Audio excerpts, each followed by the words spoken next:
നമസ്കാരം. മാസ്റ്ററിങ് എഡ്യൂടെക്കിലേക്ക് എല്ലാവർക്കും സ്വാഗതം. ഇപ്പോൾ കുറച്ച് നാളായി നമ്മുടെ ക്ലാസ്സുകളൊക്കെ വന്നിട്ട് ഏകദേശം ഒരു മാസത്തോളം ആയിട്ടുണ്ട്. അപ്പോൾ ക്ലാസ്സുകൾ എടുക്കാൻ കുറച്ച് ബുദ്ധിമുട്ടുണ്ടായിരുന്നു. അതുപോലെ തന്നെ നമ്മൾ ക്ലാസ്സുകൾ എടുത്തുകൊണ്ടിരിക്കുന്ന ലാപ്പിനൊക്കെ കുറച്ച് കംപ്ലൈൻ്റൊക്കെ വന്നിട്ടുണ്ടായിരുന്നു. അപ്പോൾ ആ ഇഷ്യൂസൊക്കെ ഉള്ളതുകൊണ്ട് കണ്ടിന്യൂസ് ക്ലാസ് എടുക്കാൻ പറ്റാത്തത് കൊണ്ടാണ് ക്ലാസ് എടുക്കാതിരുന്നത്. ഇനി മാക്സിമം ക്ലാസ് ഇടാൻ നോക്കാം. ഇനി എന്തെങ്കിലും ഇഷ്യൂസ് ഇതുപോലെ വരുവാണെന്നുണ്ടെങ്കിൽ നമുക്ക് പറയാൻ പറ്റത്തില്ല. എന്തായാലും നമുക്ക് നോക്കാം. നമ്മൾ വേഡാണ് പഠിച്ചുകൊണ്ടിരുന്നത്, MS വേഡാണ് പഠിച്ചുകൊണ്ടിരുന്നത്. അപ്പോൾ MS വേഡിനകത്ത് കൂടുതലും പ്രാക്ടിക്കലായിട്ടുള്ള കാര്യങ്ങളാണ് നമുക്ക് പറയാനുള്ളത്. അപ്പോൾ എന്തായാലും ലാപ്പില്ലാതെ പറ്റത്തില്ലായിരുന്നു. അപ്പോൾ എന്തായാലും നമുക്ക് ക്ലാസ്സിലേക്ക് കടക്കാം. നമ്മൾ MS വേഡിനകത്ത് ഹോം ടാബ് പഠിച്ചു. ഹോം ടാബിനകത്തുള്ള ആദ്യത്തെ ബ്ലോക്കായ ക്ലിപ്പ് ബോർഡ് ബ്ലോക്ക് പറഞ്ഞു. അതുപോലെ തന്നെ ഫോണ്ട് ഗ്രൂപ്പ് പറഞ്ഞു. അപ്പം ഫോണ്ട് ഗ്രൂപ്പ് വരെയാണ് നമ്മൾ പറഞ്ഞു നിർത്തിയത്. ഇനി നമുക്ക് പറയാനുള്ളതെന്ന് പറഞ്ഞാൽ പാരഗ്രാഫ് ബ്ലോക്കാണ് പറയാനുള്ളത്. ഈ പാരഗ്രാഫ് ബ്ലോക്കിനകത്ത് എന്തൊക്കെയാണ് വരുന്നതാണ് നമ്മൾ ഇന്നത്തെ ക്ലാസ്സിൽ ഡിസ്കസ് ചെയ്യാൻ പോകുന്നത്. അപ്പോൾ ഹൈക്കോർട്ട് കമ്പ്യൂട്ടർ അസിസ്റ്റൻറ്റിന് വേണ്ടിയിട്ടായിരുന്നു നമ്മൾ ക്ലാസ്സുകൾ നടന്നുകൊണ്ടിരുന്നത്. ക്ലാസ്സുകൾ ഫോളോ ചെയ്തിരുന്നവർ ഫോളോ ചെയ്യുക. ഇനിയിപ്പോൾ ക്ലാസ്സിലേക്ക് കടക്കാം. അപ്പോൾ ഈ പാരഗ്രാഫ് ഗ്രൂപ്പിനകത്ത് ആദ്യം വരുന്നതെന്ന് പറഞ്ഞാൽ ബുള്ളറ്റ്സ് ആൻഡ് നമ്പറിംഗ് ആണ്. ബുള്ളറ്റ്സ് എന്ന് പറഞ്ഞാൽ നമുക്ക് ലിസ്റ്റ് ക്രിയേറ്റ് ചെയ്യാൻ വേണ്ടിയിട്ടാണ് ബുള്ളറ്റ്സ് യൂസ് ചെയ്യുന്നത്. ബുള്ളറ്റ്സും നമ്പേഴ്സും ലിസ്റ്റ് ക്രിയേറ്റ് ചെയ്യാൻ, അതായത് ഒരു ലിസ്റ്റ് പോലെ ഐറ്റംസ് ക്രിയേറ്റ് ചെയ്യാൻ വേണ്ടിയിട്ടാണ് ബുള്ളറ്റ്സും നമ്പറിങ്ങും യൂസ് ചെയ്യുന്നത്.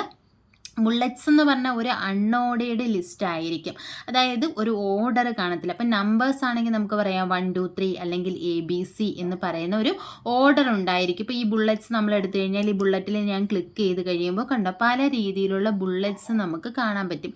ഇതിൽ ഏത് വേണമെങ്കിലും യൂസ് ചെയ്തിട്ട് നമുക്ക് ബുള്ളറ്റഡ് ലിസ്റ്റ് ക്രിയേറ്റ് ചെയ്യാം. അപ്പോൾ നമ്പേർഡ് ലിസ്റ്റ് എടുക്കുകയാണെന്നുണ്ടെങ്കിൽ ഇതിനകത്ത് 1 2 3 ABC എന്ന് പല ഫോർമാറ്റിലുള്ള നമ്പേർഡ് ലിസ്റ്റ് ഉണ്ട്. അപ്പോൾ ഇതുപോലെയുള്ള ലിസ്റ്റ് ക്രിയേറ്റ് ചെയ്യാൻ വേണ്ടിയിട്ടാണ് നമ്മൾ ഏത് യൂസ് ചെയ്യുന്നത്, ബുള്ളറ്റ്സ് ആൻഡ് നമ്പറിങ് യൂസ് ചെയ്യുന്നത്. അപ്പം ബുള്ളറ്റ്സ് എങ്ങനെയാണ് യൂസ് ചെയ്യുന്നതെന്ന് ചോദിച്ചാൽ അപ്പം നമുക്ക് നോക്കാം. അപ്പം ഞാൻ ഏതെങ്കിലും ഒരു ബുള്ളറ്റ് ലിസ്റ്റ് ഞാനിവിടെ സെലക്ട് ചെയ്തു, ബുള്ളറ്റ് സെലക്ട് ചെയ്തു. എന്നിട്ട് ഇവിടെ നമുക്ക് വേണ്ട ഐറ്റം എന്താണെന്ന് വെച്ചാൽ ടൈപ്പ് ചെയ്ത് കൊടുക്കുക. അതിനുശേഷം നമ്മൾ എൻ്റർ കീ പ്രസ് ചെയ്ത് കഴിയുമ്പോൾ ആ ബുള്ളറ്റ് ഓട്ടോമാറ്റിക്കലി അവിടെ വരും. അപ്പോൾ അടുത്ത ഐറ്റം ഏതാണെന്ന് വെച്ചാൽ നമുക്ക് ടൈപ്പ് ചെയ്ത് കൊടുക്കാം. ഇനി നമുക്ക് വേണ്ടാന്നുണ്ടെങ്കിൽ നമുക്ക് ബാക്ക് സ്പേസ് അടിച്ചിട്ട് ഇപ്പം ഇതിൻ്റെ സബ്ബായിട്ട് ഏതെങ്കിലും വരണം. അപ്പോൾ അതിന് നമുക്ക് നമ്പേഴ്സ് വേണമെന്നുണ്ടെങ്കിൽ നമ്മൾ ആരോയിൽ ക്ലിക്ക് ചെയ്തിട്ട് നമ്പർ ഏതാണ് വേണ്ടത്, ഇപ്പോൾ ABC ആണെന്നുണ്ടെങ്കിൽ നമുക്ക് വേണ്ട ഏത് നമ്പേർഡ് ആണെന്നുണ്ടെങ്കിൽ ആ നമ്പർ കൊടുക്കുക. അവിടെ നമുക്ക് എന്ത് ചെയ്ത് കൊടുക്കാം, അതിൻ്റെ ലിസ്റ്റ് ക്രിയേറ്റ് ചെയ്യാം. എന്താ ടൈപ്പ് ചെയ്യേണ്ടതെന്ന് വെച്ചാൽ ടൈപ്പ് ചെയ്യുക, എൻ്റർ കൊടുക്കുക, അടുത്തത് നമ്മൾ ടൈപ്പ് ചെയ്യുക. അങ്ങനെ നമുക്ക് ലിസ്റ്റ് ക്രിയേറ്റ് ചെയ്യാം. ഇനി നമുക്ക് ഈ ബുള്ളറ്റ് തന്നെ വീണ്ടും വേണമെന്നുണ്ടെങ്കിൽ ബാക്ക് സ്പേസ് അടിച്ചിട്ട് നമ്മൾ ബുള്ളറ്റ് എടുത്തിട്ട് ഏത് ബുള്ളറ്റാണ് നമുക്ക് നമ്മൾ യൂസ് ചെയ്ത ബുള്ളറ്റ് തന്നെ വേണമെങ്കിൽ കൊടുക്കാം. അതല്ലാന്നുണ്ടെങ്കിൽ നമുക്ക് ഇഷ്ടമുള്ള വേറെ ഏത് ബുള്ളറ്റാണ് വേണ്ടതെന്ന് വെച്ചാൽ ആ ബുള്ളറ്റ് ഇതിൽ നിന്ന് സെലക്ട് ചെയ്ത് കൊടുക്കാം. ഇങ്ങനെയാണ് നമ്മൾ ബുള്ളറ്റഡ് ലിസ്റ്റ് ക്രിയേറ്റ് ചെയ്യുന്നത്. അപ്പം ലിസ്റ്റ് ക്രിയേറ്റ് ചെയ്യാൻ വേണ്ടിയിട്ടാണ് ബുള്ളറ്റ്സ് ആൻഡ് നമ്പറിങ് യൂസ് ചെയ്യുന്നത്. പിന്നെ അതുപോലെ തന്നെ മൾട്ടി ലെവൽ ലിസ്റ്റ് നമുക്ക് ഇത് വെച്ചിട്ട് യൂസ് ചെയ്യാം. ഇനി ഇതിനകത്ത് വരുന്ന ഒരു ഇമ്പോർട്ടൻ്റ് ആയിട്ടുള്ള ഒരെണ്ണം എന്ന് പറയുന്നത് അലൈൻമെൻ്റ് ആണ്. അലൈൻമെൻ്റ് എന്ന് പറഞ്ഞാൽ നമ്മൾ ടൈപ്പ് ചെയ്യുന്ന ടെക്സ്റ്റ് അല്ലെങ്കിൽ പാരഗ്രാഫ് അത് നമ്മുടെ പേജിൽ എവിടെ അലൈൻ ചെയ്യണം, ഏത് ഭാഗത്തായിട്ട് ഒക്കുപ്പൈ ചെയ്യണം എന്നതാണ് അലൈൻമെൻറ്റിൽ പറയുന്നത്. അപ്പം മെയിനായിട്ടും 4 ടൈപ്പ് അലൈൻമെൻ്റ് ആണുള്ളത്. ലെഫ്റ്റ് അലൈൻമെൻ്റ് ഉണ്ട്, സെൻറ്റർ അലൈൻമെൻ്റ് ഉണ്ട്, റൈറ്റ് അലൈൻമെൻ്റ് ഉണ്ട്, അതുപോലെ തന്നെ ജസ്റ്റിഫൈ ഉണ്ട്. അപ്പം നമുക്കൊരു പാരഗ്രാഫ് നോക്കാം. ഞാൻ ഇവിടെ ഒരു പാരഗ്രാഫ് ജസ്റ്റ് ടൈപ്പ് ചെയ്തിട്ടുണ്ട്. ഈ പാരഗ്രാഫ് എന്ന് പറയുന്നത് ലെഫ്റ്റ് അലൈൻമെൻ്റ് ആണ്, അതായത് ഇതിൻ്റെ ലെഫ്റ്റ് മാർജിനിലാണ് ഇത് അലൈൻ ചെയ്തിരിക്കുന്നത്. ഇനി നമ്മളിവിടെ ടൈപ്പ് ചെയ്ത് കൊടുക്കുകയാണെന്നുണ്ടെങ്കിൽ നമ്മൾ ഫുൾ സ്റ്റോപ്പ് ഇട്ട് അടുത്ത സെൻറ്റൻസ് ടൈപ്പ് ചെയ്യുവാണെങ്കിലും ഇത് ലെഫ്റ്റിൽ നിന്നും റൈറ്റിലേക്കാണ് പോകുന്നത്. അപ്പം ഇത് എന്താണ് ലെഫ്റ്റ് അലൈൻമെൻറ്റ്. ഇനി എക്സാമിന് ചോദിക്കും ബൈ ഡീഫോൾട്ടായിട്ട് ഏത് അലൈൻമെൻ്റ് ആണ് ഉള്ളതെന്ന്. ഡീഫോൾട്ടായിട്ട് ലെഫ്റ്റ് അലൈൻമെൻറ്റ് തന്നെയാണ്. നിങ്ങൾക്ക് ഇവിടെ കാണുമ്പോൾ അറിയാം, ഇവിടെ സെലക്ട് ആയി കിടക്കുന്ന ഏതാണ്, ലെഫ്റ്റ് അലൈൻമെൻ്റ് ആണ്. നമ്മൾ ഏത് പാരഗ്രാഫ് ടൈപ്പ് ചെയ്യുമ്പോഴാണെങ്കിലും അത് ലെഫ്റ്റ് സൈഡിലായിരിക്കും അലൈൻ ചെയ്തിരിക്കുന്നത്. അപ്പോൾ ഇനി നമുക്ക് ഈ ലെഫ്റ്റ് അലൈൻമെൻറ്റിൻ്റെ ഷോർട്ട് കട്ട് കീ എന്താണെന്ന് ചോദിച്ചിട്ടുണ്ട്. Ctrl+L ആണ് ലെഫ്റ്റ് അലൈൻമെൻറ്റിൻ്റെ ഷോർട്ട് കട്ട് കീ. നമ്മളിവിടെ മൗസ് വെക്കുമ്പോൾ തന്നെ അവിടെ എഴുതി കാണിക്കും ഇതെന്താണ്, align text left shortcut key Ctrl+L.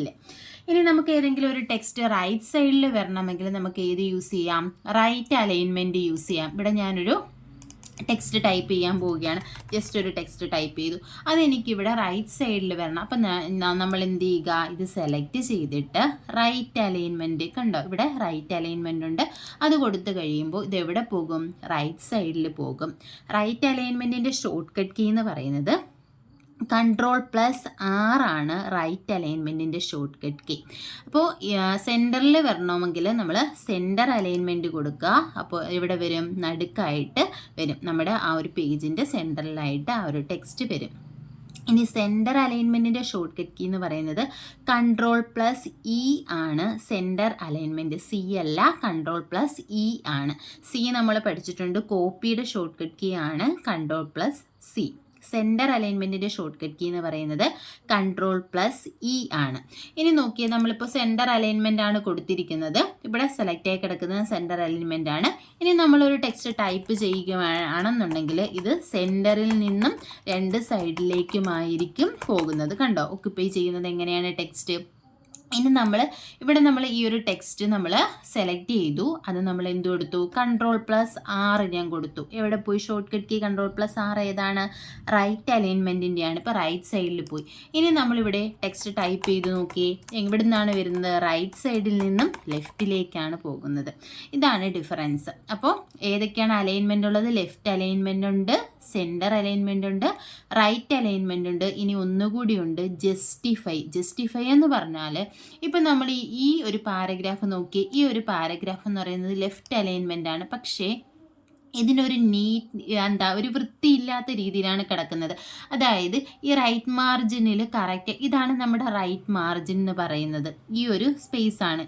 അപ്പോൾ ഇവിടെ നമുക്ക് കറക്റ്റായിട്ടുള്ള രീതിയിലല്ല ഇത് അലൈൻ ചെയ്തിരിക്കുന്നത്. അപ്പോൾ കറക്റ്റായിട്ടുള്ള 2 മാർജിനും കറക്റ്റായിട്ടുള്ള രീതിയിൽ നീറ്റ്നെസ്സിന് വേണ്ടിയിട്ടാണ് നമ്മൾ ഏത് യൂസ് ചെയ്യുന്നത്, ഈ ജസ്റ്റിഫൈ എന്ന് പറയുന്ന അലൈൻമെൻറ്റ് യൂസ് ചെയ്യുന്നത്. അപ്പോൾ ഇവിടെ എന്താ ചെയ്യുന്നതെന്ന് ചോദിച്ചാൽ, ഈ സെൻറ്റൻസുകളുടെയൊക്കെ ഇടയിൽ അല്ലെങ്കിൽ വേർഡ്സിൻ്റെയൊക്കെ ഇടയിൽ എക്സ്ട്രാ സ്പേസ് ആഡ് ചെയ്തുകൊണ്ട് റൈറ്റ് മാർജിനും ലെഫ്റ്റ് മാർജിനും ഒരേപോലെ ആക്കും. അപ്പോൾ നമുക്ക് ജസ്റ്റിഫൈ കൊടുത്തു നോക്കാം. അപ്പോൾ ജസ്റ്റിഫൈ കൊടുത്തു കഴിയുമ്പോൾ കണ്ടോ, ഇവിടെ എന്തായി, ഇവിടെ ഒരേപോലെയായി, ഇവിടെയും ഒരേപോലെയായി. അപ്പോൾ ഈ ഒരു പാരഗ്രാഫ് ഇപ്പോൾ കാണുമ്പോൾ നല്ല വൃത്തിയുണ്ട്. അപ്പോൾ നമ്മുടെ ടെക്സ്റ്റുകളിലൊക്കെ യൂസ് ചെയ്യുന്ന അലൈൻമെൻറ്റ് ഏതാണ്, ജസ്റ്റിഫൈ അലൈൻമെൻ്റ് ആണ് യൂസ് ചെയ്യുന്നത്. ജസ്റ്റിഫൈയുടെ ഷോർട്ട് കട്ട് കീ എന്ന് പറയുന്നത് Ctrl+J ആണ് ജസ്റ്റിഫൈയുടെ ഷോർട്ട് കട്ട് കീ. അപ്പോൾ നമ്മൾ എന്തൊക്കെയാണ് ഇപ്പോൾ ഡിസ്കസ് ചെയ്തത്, ബുള്ളറ്റ്സ് ആൻഡ് നമ്പറിങ് പറഞ്ഞു, ലിസ്റ്റ് ക്രിയേറ്റ് ചെയ്യാനാണ് വേണ്ടി യൂസ് ചെയ്യുന്നത്. അതുപോലെ തന്നെ അലൈൻമെൻറ്റ് പറഞ്ഞു, ലെഫ്റ്റ് ഉണ്ട് Ctrl+L ആണ് ഷോർട്ട് കട്ട് കീ, സെൻറ്റർ ഉണ്ട് Ctrl+E ആണ് ഷോർട്ട് കട്ട് കീ, റൈറ്റ് ഉണ്ട് Ctrl+R ആണ് ഷോർട്ട് കട്ട് കീ, ജസ്റ്റിഫൈ ഉണ്ട് Ctrl+J ആണ് ഷോർട്ട് കട്ട് കീ. ഇനി നമുക്ക് വരുന്ന അടുത്ത ഓപ്ഷൻ എന്ന് പറഞ്ഞാൽ ലൈൻ സ്പേസിംഗ് ആണ്. ലൈൻ സ്പേസിംഗ് എന്ന് പറഞ്ഞാൽ നമ്മുടെ ഈ ഒരു പാരഗ്രാഫിൻ്റെ ഈ 2 ലൈൻസ് ഉണ്ടല്ലോ, ഈ ലൈൻസിൻ്റെ ഇടയിലുള്ള സ്പേസ് അഡ്ജസ്റ്റ് ചെയ്യാനാണ് ലൈൻ സ്പേസിംഗ് യൂസ് ചെയ്യുന്നത്. അപ്പോൾ ഈ ആരോയിൽ ക്ലിക്ക് ചെയ്ത് കഴിഞ്ഞാൽ ലൈൻ സ്പേസിംഗ് ഓപ്ഷൻസ് നമുക്ക് കാണാൻ പറ്റും. കണ്ടോ, ഏതൊക്കെയാണ് ഓപ്ഷൻസ്, ഡീഫോൾട്ടായിട്ട് ഇത് കിടക്കുന്ന ഏതാണ്, 1.15 ആണ് ഇത് കിടക്കുന്നത്. 1.0, 1.15, 1.5, 2.0, 2.5, 3.0 ഇത്രയുമാണ് മെയിനായിട്ടുള്ള ലൈൻ സ്പേസിംഗ് ഓപ്ഷൻസ്. നമുക്ക് അതുപോലെ തന്നെ ലൈൻ സ്പേസിംഗ് ഓപ്ഷൻസ് എന്ന് പറയുന്നത് ഇവിടെ എടുത്തു കഴിയുമ്പോൾ ഒരു ഡയലോഗ് ബോക്സ് വരും. ഈ ഡയലോഗ് ബോക്സിൽ നമുക്ക് എന്ത് ചെയ്യാം, ലൈൻ സ്പേസിങ് അഡ്ജസ്റ്റ് ചെയ്ത് കൊടുക്കാം. കണ്ടോ, സ്പേസിങ് ഇവിടെ ഉണ്ട്, ബിഫോറും ഉണ്ട്, ആഫ്റ്ററും ഉണ്ട്. അതായത് മുൻപ് എത്ര സ്പേസ് അഡ്ജസ്റ്റ് ചെയ്യണം, ഒരു ലൈന് ശേഷം എത്ര സ്പേസ് അഡ്ജസ്റ്റ് ചെയ്യണം. അതുപോലെ തന്നെ ലൈൻ സ്പേസിങ് നമുക്കിവിടെ സിംഗിൾ ഉണ്ട്, ഇത് നമ്മൾ പഠിച്ച് വെക്കുക. ലൈൻ സ്പേസിങ് ഇത് എക്സാമിന് ചോദിക്കും. ലൈൻ സ്പേസിങ്ങിൽ ഏതൊക്കെയാണ് വരുന്നത്, സിംഗിൾ ഉണ്ട്, 1.5 ലൈൻസ് ഉണ്ട്, ഡബിൾ ഉണ്ട്, അറ്റ്ലീസ്റ്റ് ഉണ്ട്, എക്സാക്ട്ലി ഉണ്ട്, മൾട്ടിപ്പിൾ ഉണ്ട്. ഇത്രയുമാണ്. അപ്പോൾ ഇതിൽ ഉൾപ്പെടാത്തത് ഏത്, ഇതിലുള്ള ഓപ്ഷൻ തന്നിട്ട് ലൈൻ സ്പേസിങ് ഏതാണ്, അല്ലെങ്കിൽ ഇതിൽ ഇല്ലാത്തത് ഒരെണ്ണം തന്നിട്ട് ലൈൻ സ്പേസിങ്ങിൽ ഉൾപ്പെടാത്തത് ഏതാണ്, എന്നൊക്കെ നമുക്ക് എക്സാമിന് ചോദിക്കും. അപ്പോൾ ലൈൻ സ്പേസിങ്ങിൽ വരുന്ന ഏതൊക്കെയാണ് ഓപ്ഷൻസ്? സിംഗിൾ ഉണ്ട്, 1.5 ലൈൻസ് ഉണ്ട്, ഡബിൾ ഉണ്ട്, അറ്റ്ലീസ്റ്റ് ഉണ്ട്, എക്സാക്ട്ലി ഉണ്ട്, അതുപോലെ തന്നെ മൾട്ടിപ്പിൾ ഉണ്ട്. അപ്പോൾ ഇത്രയുമാണ് ഇതിനകത്ത് മെയിനായിട്ടുള്ള ലൈൻ സ്പേസിങ് ഓപ്ഷൻസ്.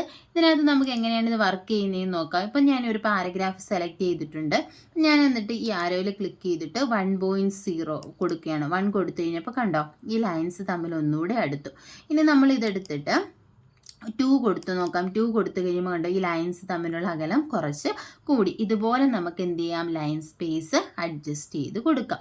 അപ്പോൾ ലൈൻ സ്പേസിങ് ഓപ്ഷൻസ് ഏതൊക്കെയാണ് വരുന്നതെന്ന് വെച്ചാൽ സിംഗിൾ ഉണ്ട്, അതുപോലെ തന്നെ 1.5 ലൈൻസ് ഉണ്ട്, ഡബിൾ ഉണ്ട്, അറ്റ്ലീസ്റ്റ് ഉണ്ട്, എക്സാക്ട്ലി ഉണ്ട്, മൾട്ടിപ്പിൾ ഉണ്ട്. അത് ഇത്രയും നോട്ട് ചെയ്ത് വെക്കുക. ഇത് ഇമ്പോർട്ടൻ്റ് ആണ്. അപ്പോൾ 2 ലൈൻസിൻ്റെ ഇടയിലുള്ള സ്പേസിനെ അഡ്ജസ്റ്റ് ചെയ്യാൻ വേണ്ടിയിട്ടാണ് ഇത് യൂസ് ചെയ്യുന്നത്, ലൈൻ സ്പേസിങ് യൂസ് ചെയ്യുന്നത്. അപ്പോൾ ഇത്രയുമാണ് നമ്മൾ ഇന്നത്തെ ക്ലാസ്സിൽ ഡിസ്കസ് ചെയ്തിരിക്കുന്നത്. ഏതൊക്കെയാണ്? ബുള്ളറ്റ്സ് ആൻഡ് നമ്പറിങ്, അതുപോലെ തന്നെ അലൈൻമെൻറ്റും ലൈൻ സ്പേസിങ്ങും. ബാക്കി നമുക്ക് അടുത്ത ക്ലാസ്സിൽ കാണാം. ക്ലാസ്സുകൾ ഇഷ്ടപ്പെടുവാണെങ്കിൽ ലൈക്ക് ചെയ്യുക, ഷെയർ ചെയ്യുക, സബ്സ്ക്രൈബ് ചെയ്യുക. താങ്ക്